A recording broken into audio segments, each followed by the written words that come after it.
I came home expecting warmth, the scent of something sweet lingering from the oven, laughter bouncing down the hallway, a movie humming from the living room.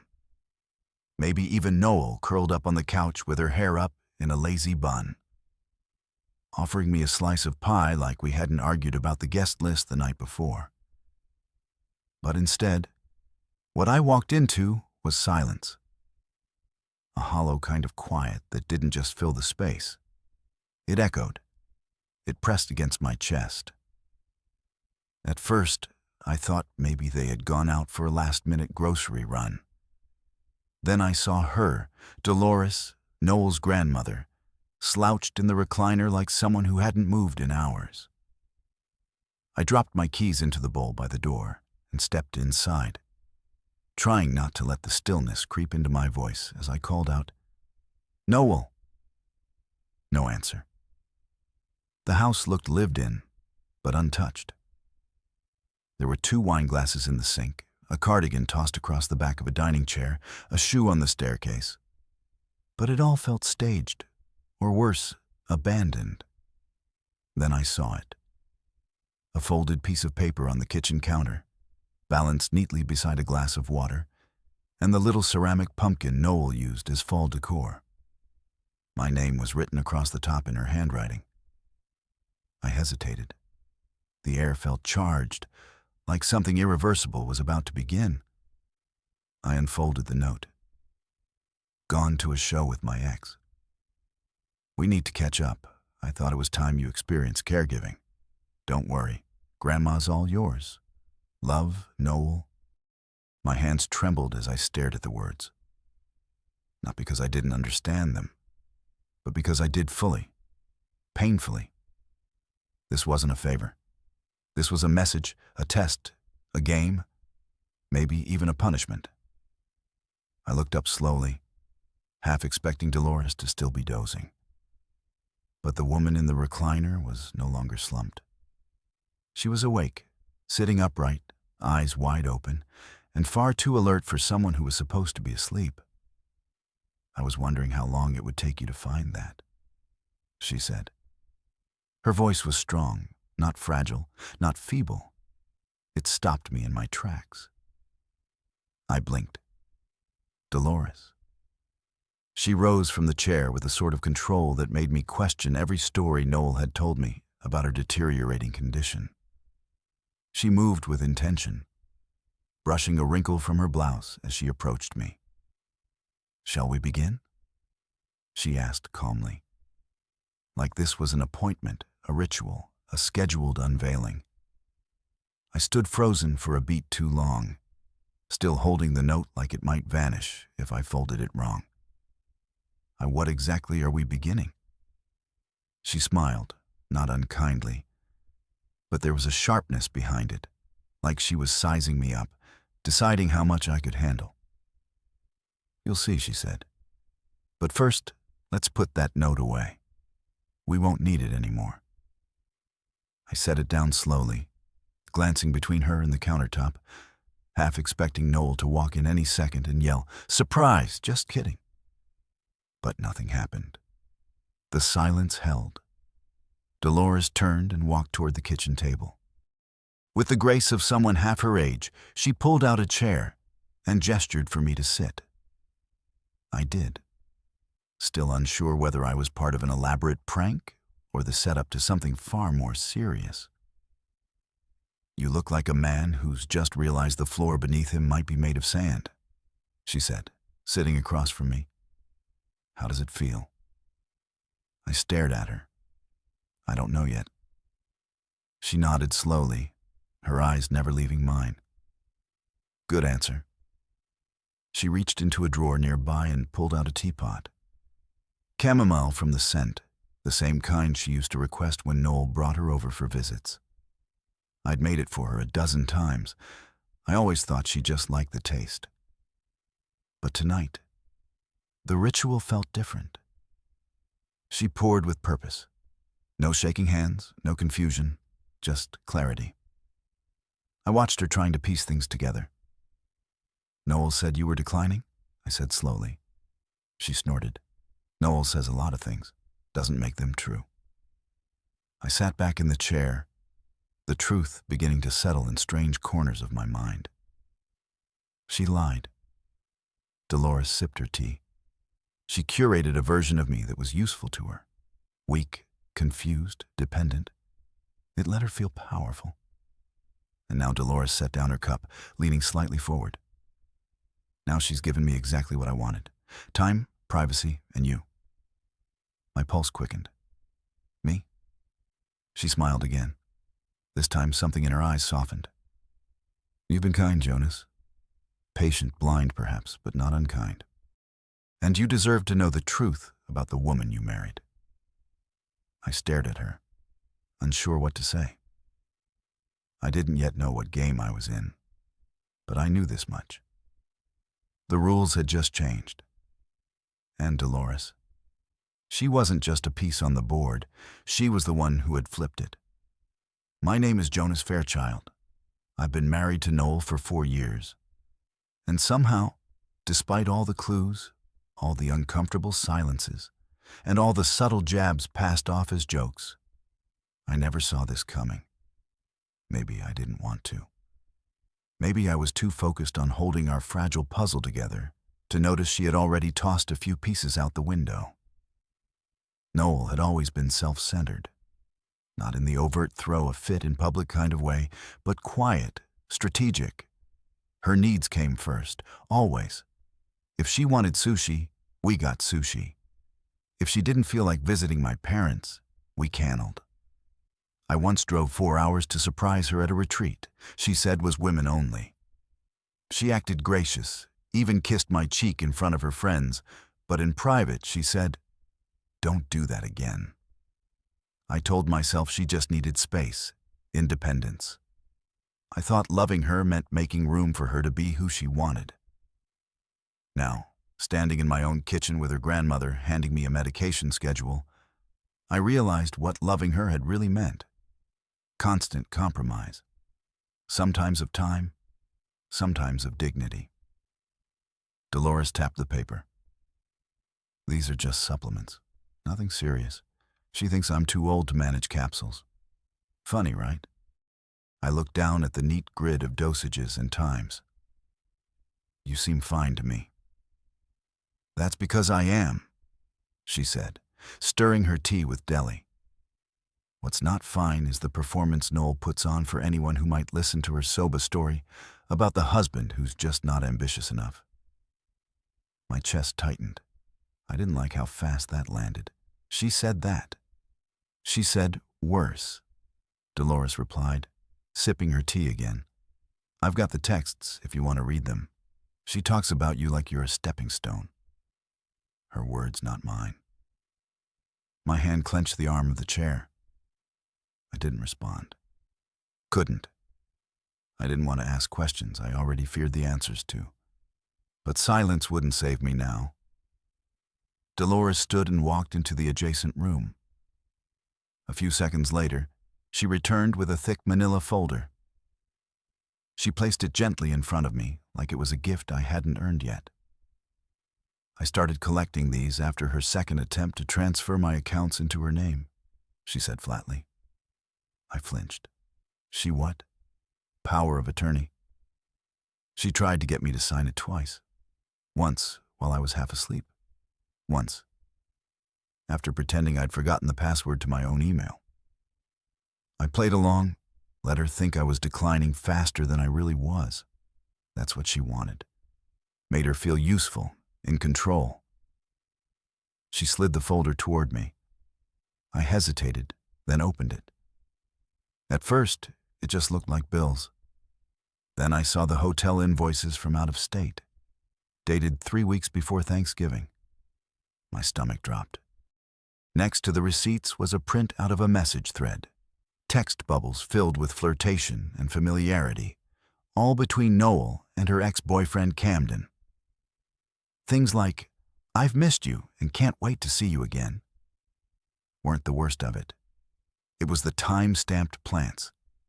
Dinner at Balthazar, a Broadway show, a hotel suite under Camden's name, but billed to Noel's cart.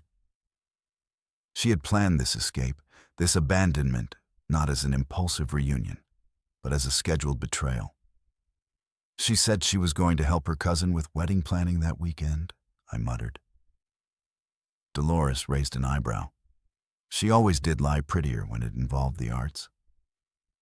I stared at the papers until the words started to blur. My ears buzzed, and the air felt thick like syrup. She left you with me as a chore, I said slowly. A punishment, perhaps? Or perhaps she handed you the key to the cage she built and didn't expect you to unlock it. I looked up. Dolores's face was calm, but there was a spark in her eye. Not anger, not pity, purpose. She never wanted a partner, I said quietly. She wanted a prop. And you, Dolores replied, are far too solid to be anyone's accessory. I let out a breath I didn't realize I'd been holding. My mind felt like it was sprinting through every conversation, every cold glance, every time Noel had told me I was too sensitive when I brought up my needs. She said, "You were fragile," I said, still staring at the papers.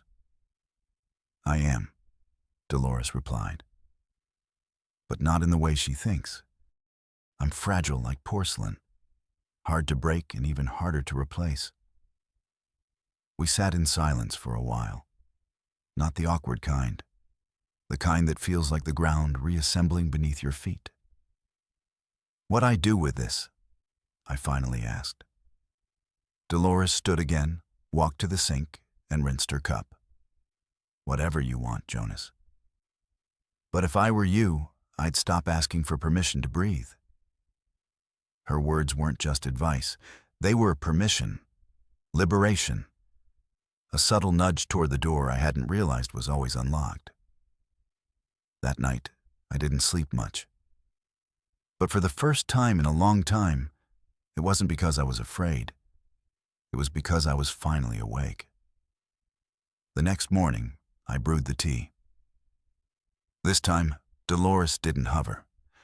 She just sat at the kitchen table, waiting with the same calm composure that made it hard to believe she'd ever been underestimated. The chamomile steeped as I stared at the folder on the counter, still open where I had left it last night. The weight of it was more than paper. It was for years of pretending not to notice the way Noel's affection always came with a price tag. For years of biting my tongue during family dinners, where I was the invisible man, the plus one she barely introduced. I brought the mug to Dolores. She accepted it with a quiet nod, then looked me in the eyes and said, "Time for some truths. You ready?" I thought I was until she started talking. "She's been rewriting history since the day you met her," Dolores began, blowing gently across the tea surface. "Told her friends you chased her for months when you were the one who got invited to that art exhibit by her first. Told her mother you begged her to move in. When I remember her packing your boxes while you were still working late nights."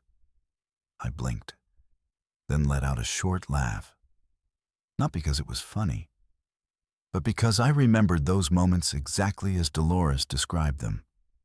Noel had shown up at my apartment one Saturday, bags in hand.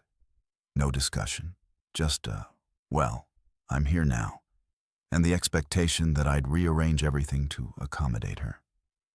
I did. Dolores reached under the table and slid a stack of papers across to me.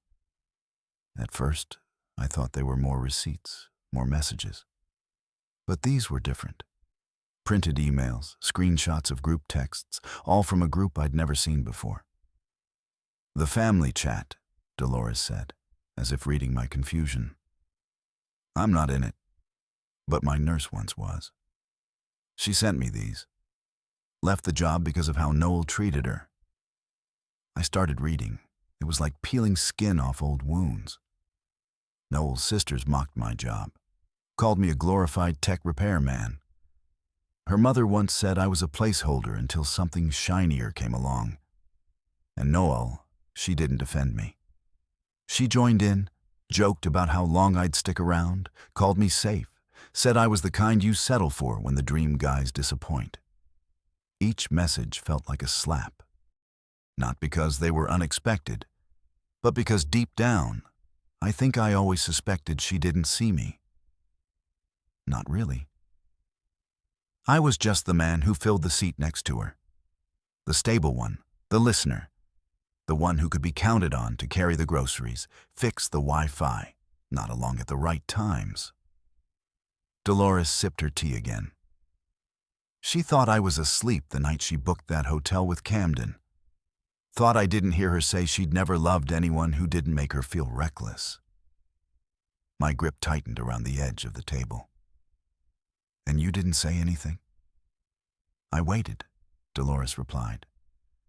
Because I've learned the truth lands harder when people fall into it themselves. And you, Jonas, you were always worth more than how she treated you. But you needed to see it with your own eyes. I swallowed the lump in my throat. She stayed with me out of convenience. She stayed because you made her look good. Because her world is about appearances, and you gave her stability, a steady man with no scandal. And you stayed behind. She smiled. I stayed to make sure you didn't miss the exit. The room felt different now, as if the house itself had been holding its breath, waiting for this truth to unspool. I sat back in the chair, letting the silence stretch between us. She ever loved me? I asked, even though I wasn't sure I wanted the answer. Dolores looked at me for a long moment. Then she said softly, I think she loved how you made her feel about herself. But that's not the same thing. I nodded. I understood. I had loved her more than she had ever loved me. But even that felt like a half-truth now. Maybe I loved the idea of being chosen, of being the good guy who was finally enough. I hadn't realized I was just filling a role in her play. I'm sorry, Dolores said. You didn't do this? I replied.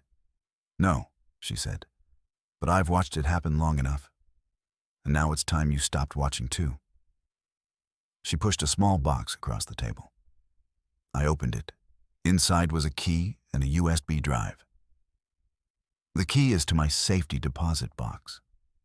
The drive has copies of everything just in case she tries to twist the narrative.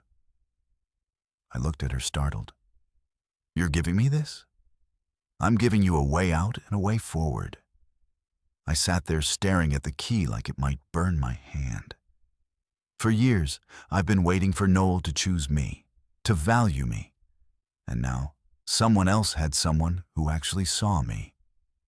Dolores stood and stretched, her joints cracking a little.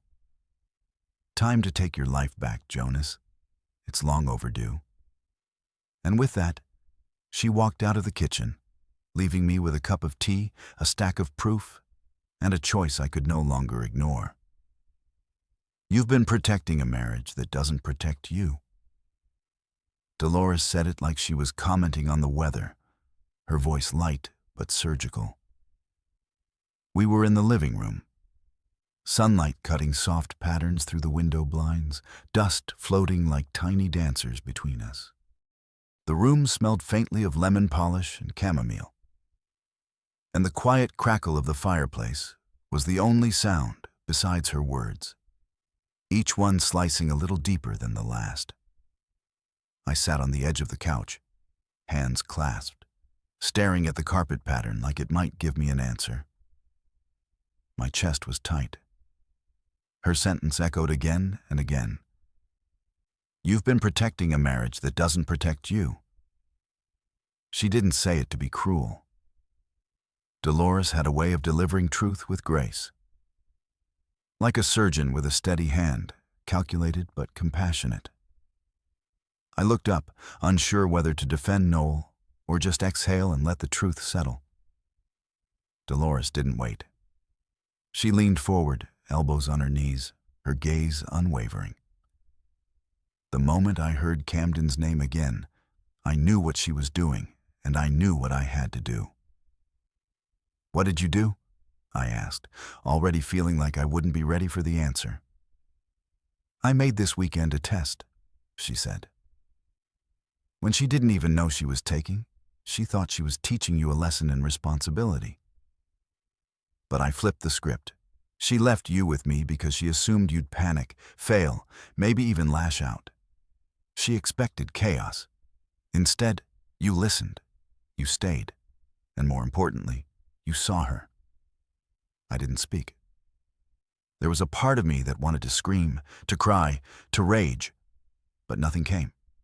Just a sharp clarity that was growing louder than the noise she'd left behind. The next 72 hours, as it turned out, became something I didn't expect. A ritual. It started with routine. We cooked together, Dolores insisting on chopping onions herself.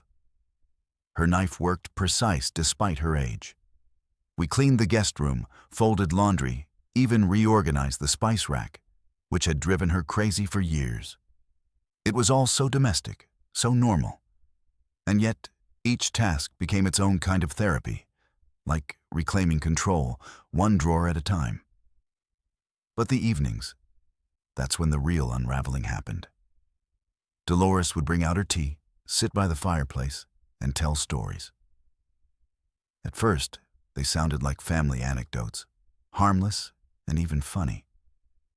But slowly she started to peel back the curtain on who Noel really was behind closed doors. The attempt to secure power of attorney, the way her family joked about me in private, the group texts full of mockery and strategy, how they tried to steer me into certain financial decisions, how they treated me like a background character in my own life. I'd never seen Dolores look so alive. She recited their messages like poetry, not out of spite, but from a place of firm, intentional justice. She showed me screenshots of Noel planning to move funds into joint accounts she never contributed to. Pictures of her trying on rings with Camden weeks before our last anniversary. My heart didn't just break, it recalibrated. It started shedding every excuse I'd built up over the years. You were their safe bet, Dolores said that second night. Her voice slow but steady. The fallback man. The one they could count on not to ask too many questions, not to fight back because you were kind. I looked at her. You make kindness sound like a weakness. It's not, she replied. It's only a weakness when you give it to people who treat it like currency, when you stop giving it to yourself. That night, I stood in the guest room and started packing. I didn't even know where I was going. I just knew I needed to prepare. The act of folding my shirts, zipping my bag, it wasn't about leaving. Not yet. It was about reclaiming something. My voice, my worth, my place in the narrative. Dolores walked in halfway through. She didn't say anything at first. Just watched me fold a pair of jeans. Then she spoke gently. This isn't about revenge, Jonas. It's about clarity. You don't need to hurt her to heal yourself. But you do need to stop bleeding for someone who keeps handing you the knife. I sat on the edge of the bed. My throat was tight. I kept hoping she'd change, that something would click.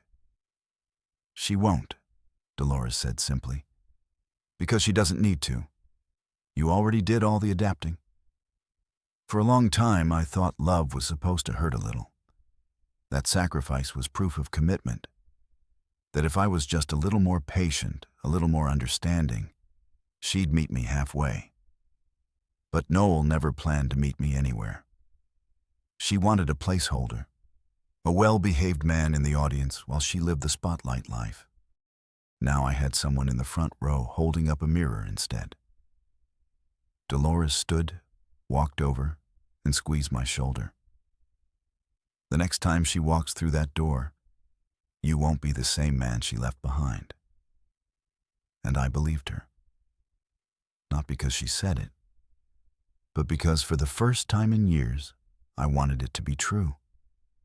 The folder Dolores handed me was thick and heavy. The kind of weight that didn't just rest in your hands. It shifted something in your chest. She placed it on the dining table like a final piece in a puzzle I hadn't even realized I was solving. I hadn't touched it yet, not because I didn't believe her, but because I already knew. Whatever was inside would change everything. "Everything you need is in there," she said, voice calm as ever. Her financial secrets, the trust her grandfather left me, and the clause that protects it from manipulation.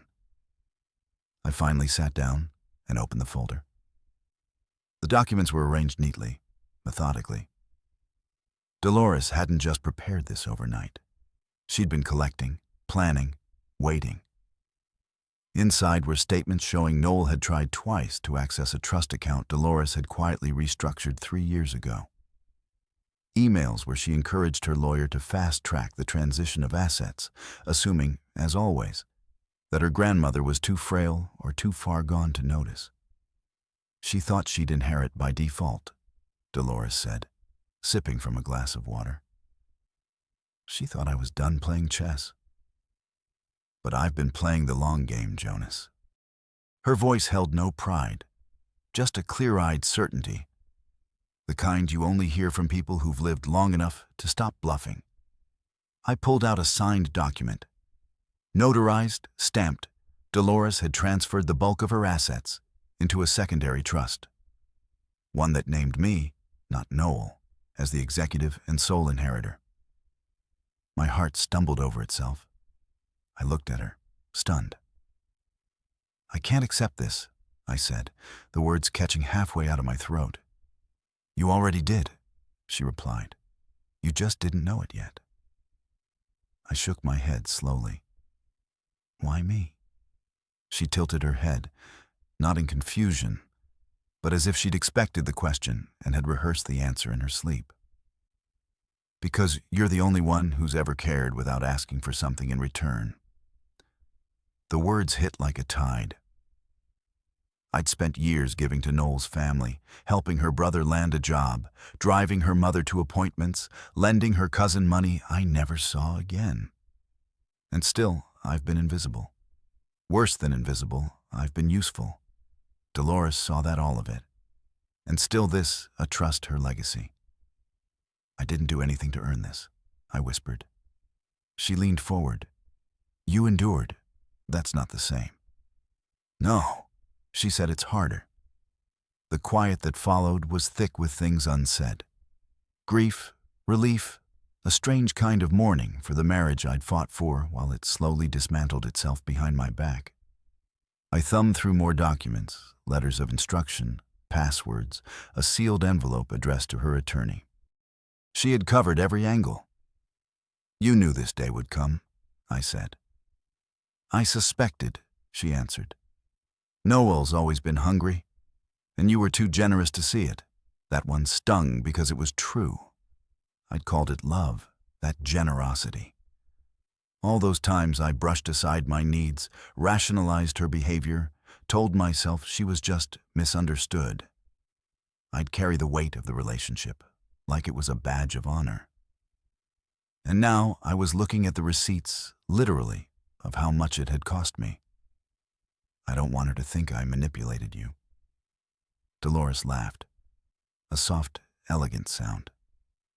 "Jonas, darling, if anyone accuses you of manipulation, just show them my medical records. Full mental clarity signed by 3 different doctors. I've had this notarized, filed, and reviewed more thoroughly than her wedding guest list." I actually smiled. The humor was unexpected, but it helped me breathe again. "She's going to hate me." "She already resents you," Dolores said. "But she'll hate me more, and that's fine. I can live with that." I closed the folder slowly. "And what am I supposed to do now?" She looked at me as if the answer was obvious. "Whatever you want." That stopped me. I hadn't really thought about what I wanted.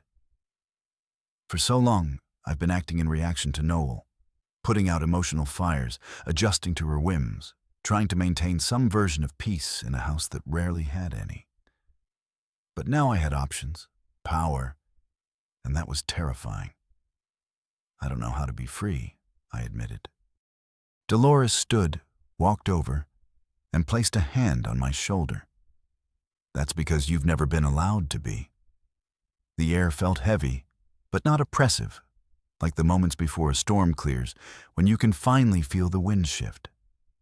I looked up at her. This woman who had been framed as fragile and dependent and saw steel. I won't waste what you've done, I said. I know, she replied. That's why I chose you. We stood in silence for a moment longer. Noel was still gone, probably laughing with Camden over drinks, thinking she was clever, thinking I was clueless. But the game had changed, and she hadn't noticed that someone else had moved all the pieces. I went upstairs, folder in hand, not to hide it, but to prepare, to protect it, and to get ready. Because the next time Noel walked through that door, I would not be the man who begged for her attention. I would be the one delivering the final play. For days later, the front door creaked open like the first chord of a bad song I already knew the lyrics to. I was standing in the kitchen, the documents still locked away, the trust secured, the envelope prepared. Dolores sat at the table reading the morning paper with her signature cup of chamomile beside her. Sunlight caught the edge of her silver hair, but her face was composed, unreadable. She hadn't said a word when I woke up. She didn't need to. The door slammed shut, and I heard laughter. Noel's familiar high-pitched one, the fake kind she used at fundraisers and cocktail hours. Then a deeper one followed. Camden. Of course, it was him. The sound made my spine lock. Their footsteps came next. Shoes clicking against the hardwood, careless and unhurried, like this was just any day. Like she hadn't walked out of our marriage and handed me a note like a grocery list. Like this was her house. And then she saw me. She stopped mid-stride in the entryway, cammed and halting behind her. Her eyes flicked to me, then to Dolores, then back to me again. The ears shifted. Her voice came out thin, stretched. What? What is this? I let her sit in that silence a second longer than she liked. A conversation, I said calmly, followed by consequences. Camden raised an eyebrow and chuckled under his breath. You rehearsing a courtroom scene, or I didn't even look at him. I reached into the drawer and pulled out a sealed envelope. Neat, crisp, addressed to Noel. What is this? She repeated louder now, her voice climbing the ladder of panic one rung at a time. I slid the envelope across the island counter toward her. She didn't move to take it, so I opened it myself and laid out the contents like tarot cards. The screenshots, text messages between her and Camden, dates stamped, time locked, hotel receipts, dinner reservations, selfies from his phone, pulled from the cloud by a friend of mine who specialized in digital recovery. I wasn't just guessing anymore. I had the entire timeline. Then came the revised trust documents, the will update, the power of attorney paperwork that she had tried to forge, disproved by notarized statements and timestamps. And finally, the annulment agreement. Noel stared at it all as if it had materialized from another world.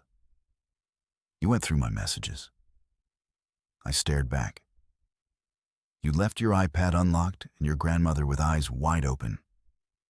Her mouth parted, a comeback almost born. But nothing came. She looked at Dolores, who hadn't lifted her eyes from the newspaper. No, this is insane, Noel said, her voice cracking now. You're taking her side? Dolores turned to Paige. My side? You left me with a note and a bottle of supplements. Noel. That's not a side. That's abandonment. Camden tried to insert himself again. Okay, this is all getting weird, babe. Maybe we should just don't call her that. I snapped, my voice low and sharp. He flinched visibly. Good. I turned back to Noel, steadying myself. You said you wanted me to experience caregiving. I did, but not how you planned. Dolores wasn't the one who needed taken care of. I was. Noel's hands trembled now, reaching toward the documents like they might rearrange themselves if she just flipped them fast enough. What do you want from me? She asked. I met her eyes, and this time I didn't blink. Nothing. I want out. Camden laughed again, smuck. So that's what this is about. Some revenge breakup. I slid a second envelope across the counter, this one addressed to him. A printed draft of a restraining order already in motion. Names, dates, witness statements. His face fell when he saw it. You stalked my wife, I said. While we were still legally married, shared hotel rooms. There's enough here to keep you busy for months. He took a step back. You're bluffing. You're free to test that theory, Dolores said, finally folding her paper and looking up at him like he was a poorly written character in a play she didn't enjoy. Noel shook her head, tears forming now. But they didn't move me. Not anymore. You're ruining everything, she hissed. You ruined everything, I said, not angry. Just done. And now you don't get to narrate it. I could see it in her face. That quiet horror of someone who had always controlled the narrative, realizing for the first time that the audience had turned. Dolores rose from her chair, elegant and slow, and walked to my side. She looked at Noel and Camden with a kind of cold majesty I hadn't seen before. You may leave now, she said, voice regal and final. And take the trash with you. They stood there a moment longer, but it was over. They knew it. Camden turned first, muttering curses under his breath. Noel lingered, her lip trembling. But eventually, she followed him out the door. When the silence returned, it felt earned. Dolores looked at me and raised her cup to clarity. I nodded, something loosening in my chest to the end of pretending. And then, for the first time in years, I felt like I could breathe. Fallout isn't always loud. Sometimes it comes in whispers, in the tight, calculated silence that follows a public collapse. In this case, it started online. The morning after Noel left with Camden, storming out like she still had the moral high ground. Her Instagram lit up with curated sadness. A black and white photo of our wedding day, captioned, "Some chapters in before you're ready." A carousel of soft-lit images, featuring her alone on beaches, holding coffee cups with that faraway wounded gaze. The comments poured in, "You deserve better." He didn't know what he had. Sending love and light, Queen. She played it perfectly, cryptic but dramatic. Her parents followed suit. Her mother sent out a group text to family and mutual friends. Jonas has been manipulating Dolores in her old age. We fear elder abuse. Legal action may be necessary. Her father called me a gold digger in a voicemail that was more slurred than coherent. I didn't respond. Not to the texts, the posts, the thinly veiled attacks. I didn't clap back, didn't release screenshots, didn't post my side of the story. Not because I didn't have one, but because I no longer needed the validation. Dolores, however, had other plans. She called me into the study 2 days later. It was a cozy room tucked at the back of the house, bookshelves crammed with mysteries, an old record player humming soft jazz in the corner. She sat with her phone in her lap, an eerie calm about her. "I'm going to tell the truth," she said. I blinked. "You mean publicly?" She nodded once. "I may be old, but I'm not obsolete, and I won't sit quietly while they smear your name."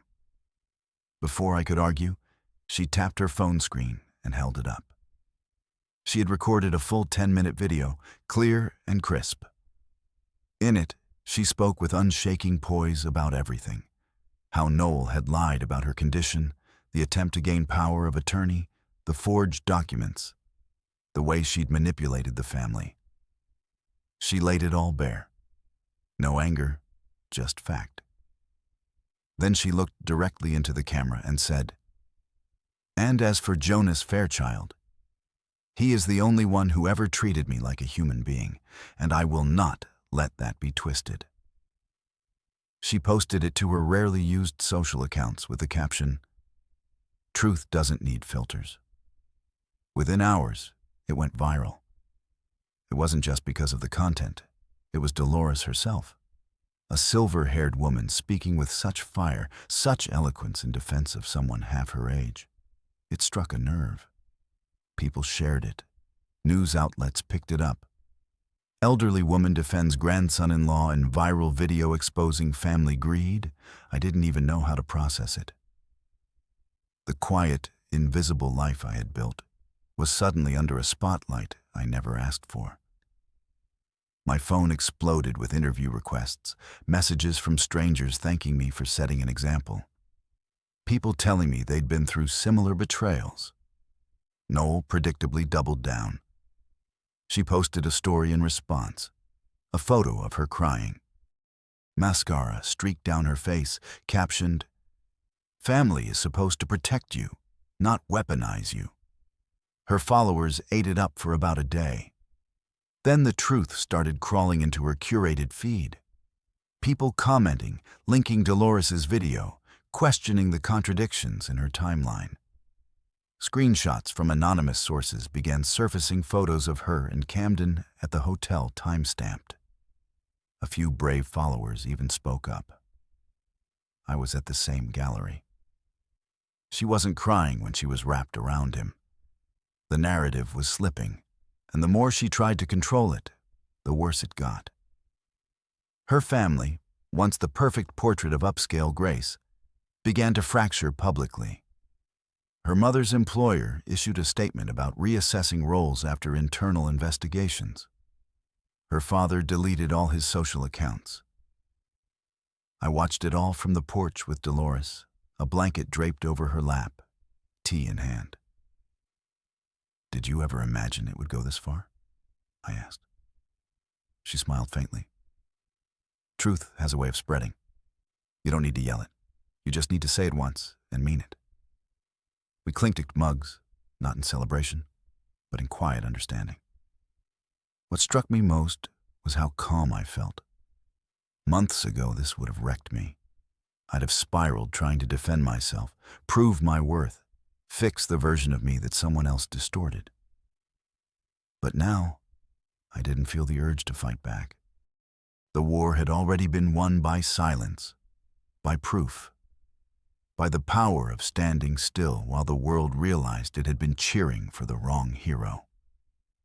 Noel still texted sometimes sporadic messages that ranged from apologetic to venomous. One read, "You're heartless, Jonas. You let her humiliate me." Another said, "You used her to get back at me. You think you're better now." I never replied because I wasn't better. I was just done. For once, I wasn't the one patching holes in a leaking ship. I wasn't the one trying to control how I was seen, hoping someone would choose me. I was done handing out grace like it was candy. Done proving myself to people who only saw me as convenient. Let them unravel. Let them choke on the silence they once mistook for weakness. Because this time, I held the thread, and I wasn't pulling it anymore. Noel filed the lawsuit 3 weeks after Dolores's video broke the internet. I was having lunch with Dolores on the patio. Grilled cheese sandwiches and tomato soup between us when I got the email. Subject line, "Notice of Civil Action. Camden and Noel Windsor versus Jonas Fairchild." I didn't open it right away. I just stared at it, thumb hovering over the screen, the pit in my stomach heavy but dull. Dolores took one look at me and said, "Well, I was wondering what took her so long." I finally tapped into it. Defamation, elder coercion, undue influence. They were reaching. They even tried to argue that I had seduced Dolores into altering her estate. A phrase that made her laugh for a full minute, tears streaming down her cheeks. Seduction, please. I haven't been seduced since Nixon was in office, she said, wiping her eyes. But the laugh didn't last long. These accusations weren't just dramatic. They were damaging. And I knew Noel's family. They had money, resources, lawyers who loved the spotlight and would drag things out just to see us sweat. What they didn't count on was how prepared Dolores already was. Her attorney, a sharp-eyed woman named Mara Estes, had been quietly gathering evidence since Dolores first updated her trust. Video testimonials, time-stamped audio logs, doctor-certified statements attesting to her mental clarity. They even had footage of Noel yelling at a pharmacy technician about her grandmother's prescription refills. One of the many incidents that Mara said painted a very persuasive picture. I met with Mara 3 days after the notice hit. Her office smelled like leather and old books. She reviewed the documents with me calmly, confidently, then said, "They're bluffing. They're hoping to shake you, ruin your name, and pressure Dolores into reversing everything." "What do I do?" I asked. "You fight?" She said, "Not because you want revenge, but because you're telling the truth, and truth deserves defense." So we did. The court hearings were brutal. Noel showed up in muted pastels, clutching tissues and crying during testimony. Camden wore a suit too tight across the shoulders, pretending to be a supportive partner as he painted himself as the third-party victim of my manipulation. They paraded friends and relatives to the stand. People I'd once hosted in my home shared meals with each one, offering carefully rehearsed versions of events that made me sound like a schemer. But when Dolores took the stand, the entire courtroom changed. She walked up slowly but steadily, her cane tapping softly with each step. When she sat down, she adjusted the mic like a pro, smiled at the judge, and then, without notes or hesitation, she told the story. Her story. I've known deception.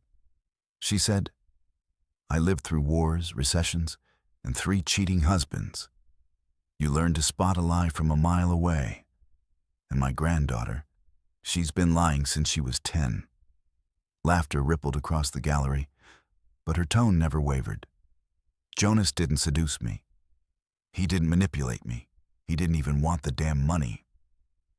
I gave it to him because he's the only one in my family who ever made me feel like a person instead of a pawn. He brought me tea. He listened. He didn't ask for a dime. That's love, Your Honor. Real love." Then she pulled out the folder, the same one she gave me weeks ago, with every receipt, every printed message, every document signed and dated. Her voice didn't rise. It didn't need to. By the time her testimony ended, the judge looked exhausted. He recessed early that day. And 2 weeks later, the ruling came in. The trust stood. No coercion, no fraud, no abuse.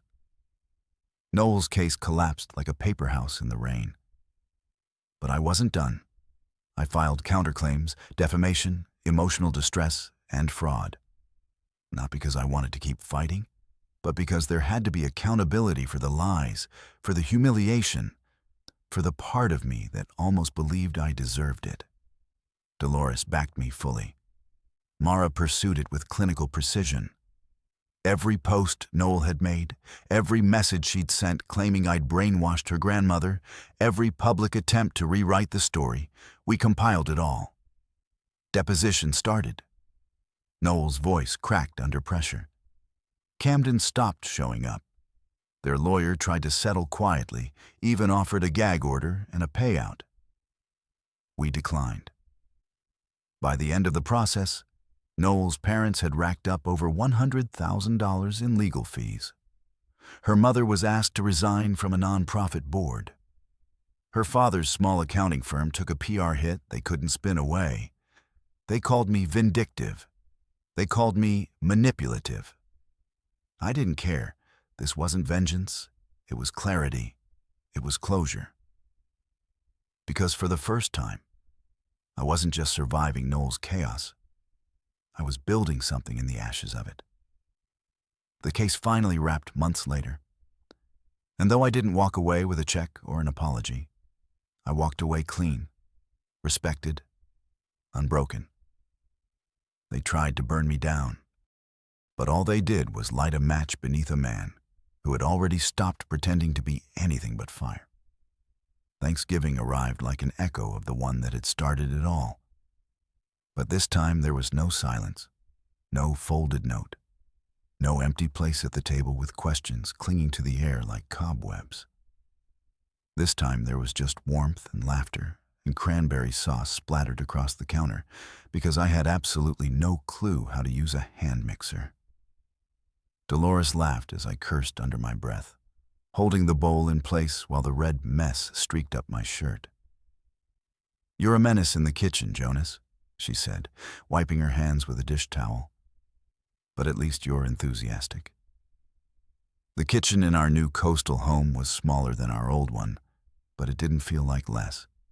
It felt like ours. The window faced the ocean, and you could hear the waves on days when the wind blew just right. I'd picked the place for peace, but Dolores said it had soul. She was right. We both needed a fresh start. After the lawsuits, the public drama, and the private unraveling of the life I thought I'd built, this house had become a kind of refuge. Noel had stopped trying to reach me after the court ordered her to pay legal fees and dismissed her claims. Her messages dried up. The social media posts turned sporadic and vague, soft pled hints that her life hadn't gone the way she expected. I hadn't blocked her. I didn't need to. She no longer had access to anything that mattered. The nonprofit had been Dolores's idea. She called it Second Hands, an organization focused on supporting caregivers who had been abandoned, overworked, or forgotten by the very people they were trying to help. She asked me to help build it, and I did. With everything I had, I left my old job behind without regret. We launched a website, assembled a board, and began hosting small events around the city. Donations started slow but steady. The stories poured in. Nurses who worked through holidays, spouses who had watched partners forget them, adult children caught in impossible decisions. We gave them more than a voice. We gave them each other. Dolores, of course, was the chairwoman. She took every call. She answered every email. She recorded monthly video messages that donors ate up like gospel. At 78, she had become a sort of accidental icon for dignity in aging and advocacy. And I just kept the lights on, coordinated logistics, and handled the things she didn't want to. We made a good team. I pulled the burnt pie from the oven and placed it on the counter with theatrical defeat. Dolores raised an eyebrow. "Well," she said, "it's not blackened, Pessy. Let's call it artistically bronzed." I grinned. "Should we just open the backup dessert now or pretend we're going to eat this first?" "Pretend, of course. It's Thanksgiving. We have to keep some traditions." We set the table together.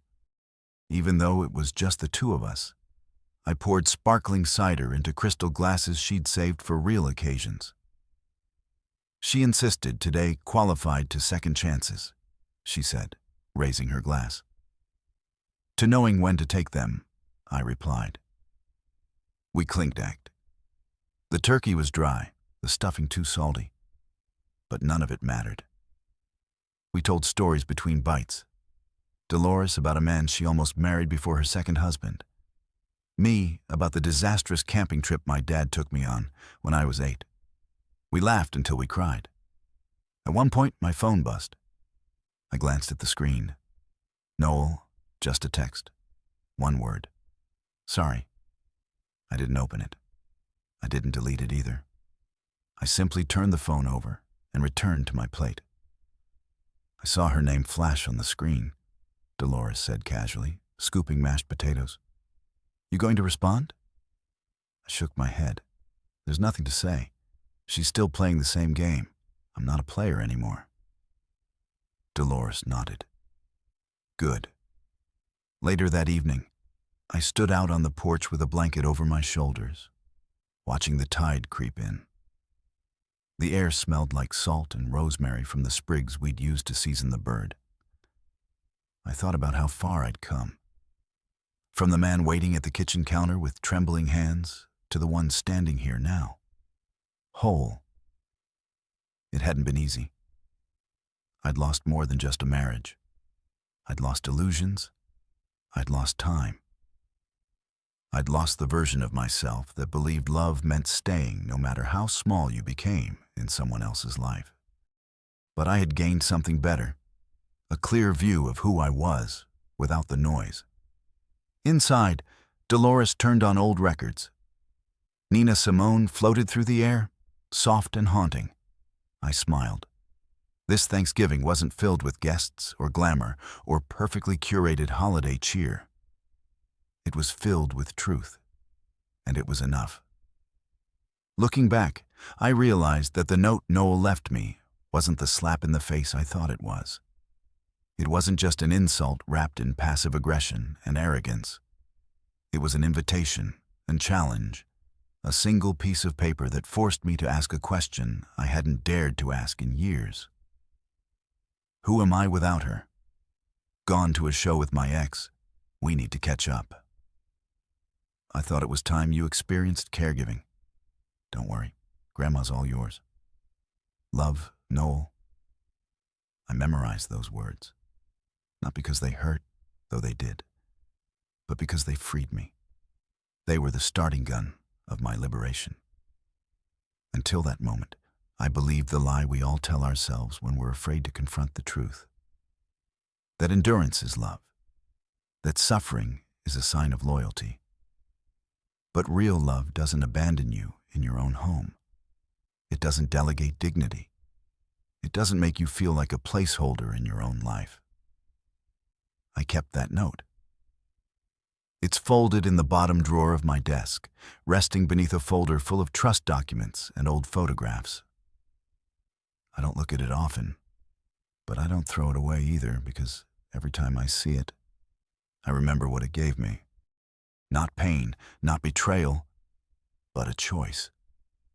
The kind that comes once you've lost everything that never truly belonged to you.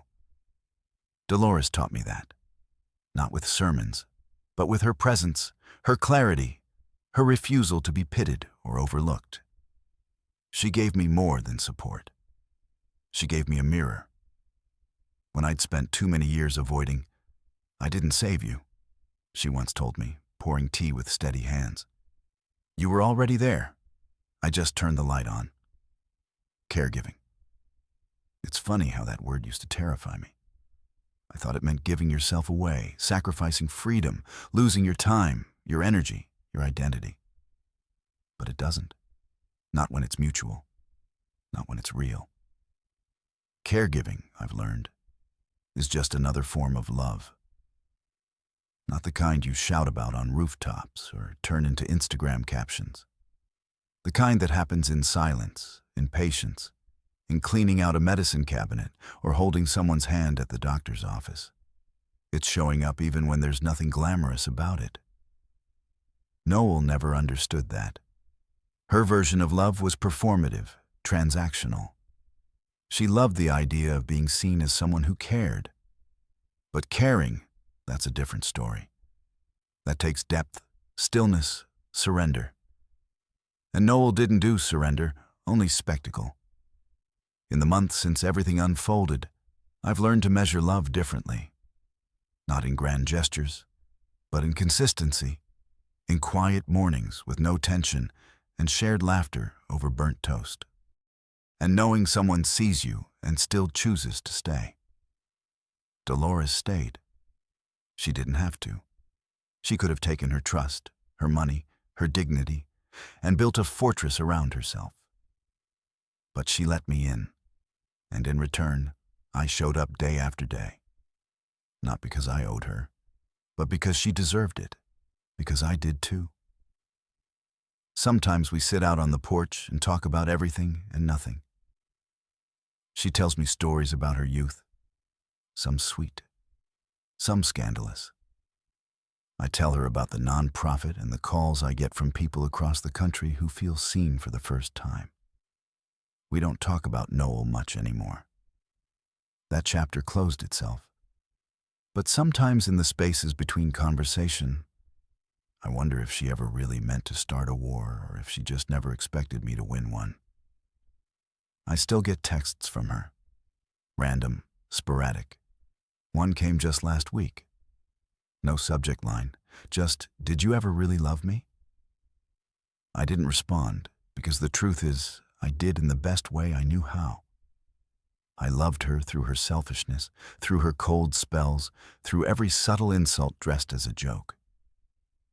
But that love was a version of myself I've outgrown. The kind that waits to be appreciated, that hopes silence will someday be rewarded with grace. I don't love that way anymore. Now I love myself, not in a selfish surface level way, but in the deep grounded way that says, I am enough. I am not disposable. I do not need to prove my worth through endurance. I can walk away from anyone who only shows up when the spotlight is on. Dolores says I've changed, that I smile more, that I speak more clearly, that my silences feel lighter now. Maybe she's right. Or maybe I'm just finally living as the man I was always meant to be. Sometimes people ask me if I regret it. The marriage, the years I spent with Noel, the breakdown of what was supposed to be a forever kind of love. And I always tell them the same thing. No, because it brought me here. Here is a modest home by the coast, a mug of tea warming my hands, the faint sound of jazz playing from an old speaker, a handwritten thank you card from a single dad in Ohio who said our nonprofit saved his sanity. Here is peace. Here is clarity. Here is a love that's quiet and fierce and entirely mine. And in this quiet, I finally understand what care really means. It's not what you give up. It's what you choose to give freely. And the moment I realized that was the moment I truly became free.